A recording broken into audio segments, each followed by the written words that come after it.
Bien, on va donc commencer par la première partie de ce cours dans laquelle on va étudier les relations binaires sur un ensemble E. On va commencer par la définition suivante, soit E et F des ensembles, une relation de E dans F est par définition toute partie de E croix F. Alors je vous rappelle, E croix F, c'est le produit cartésien de E par F. Il est formé de tous les couples XY, tels que X appartient à E et Y appartient à F.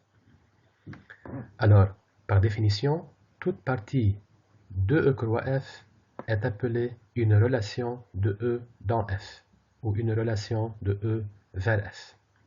Exemple, soit E l'ensemble 1, 2, 3, 4 et F l'ensemble ABC. Dans ce cas, E croix F contient 12 couples 4 fois 3, 12 couples XY, tels que X appartient à E et Y appartient à F. Considérons par exemple l'ensemble R qui est formé par les couples 1A, 1B et 3B. C'est une partie de E croix F, donc c'est une relation de E dans F.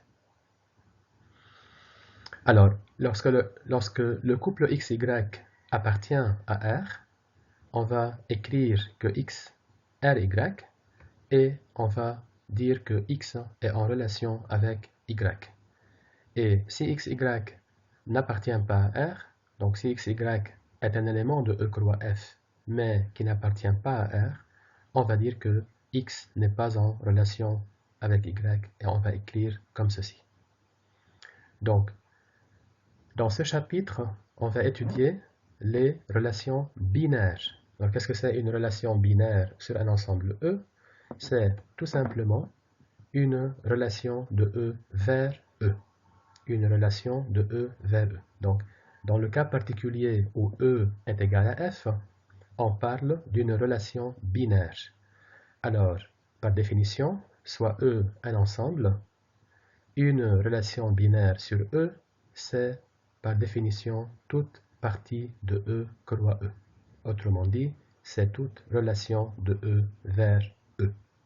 Exemple, soit l'ensemble E égale 1, 2, 3, et considérons l'ensemble R qui est formé par les couples 1, 1, 1, 2, 1, 3, 2, 2 et 3, 3. Ça, c'est une relation binaire sur l'ensemble E. On voit bien que 1 est en relation avec 2, tandis que 2 n'est pas en relation avec 3, parce que le couple 2-3 n'appartient pas à R. Alors, une relation binaire peut être définie directement comme ceci, en donnant les éléments de R, en donnant les éléments de E croix E qui sont dans R, mais souvent, on peut aussi définir une relation binaire sur un ensemble E en donnant une certaine propriété qui relie les éléments de E.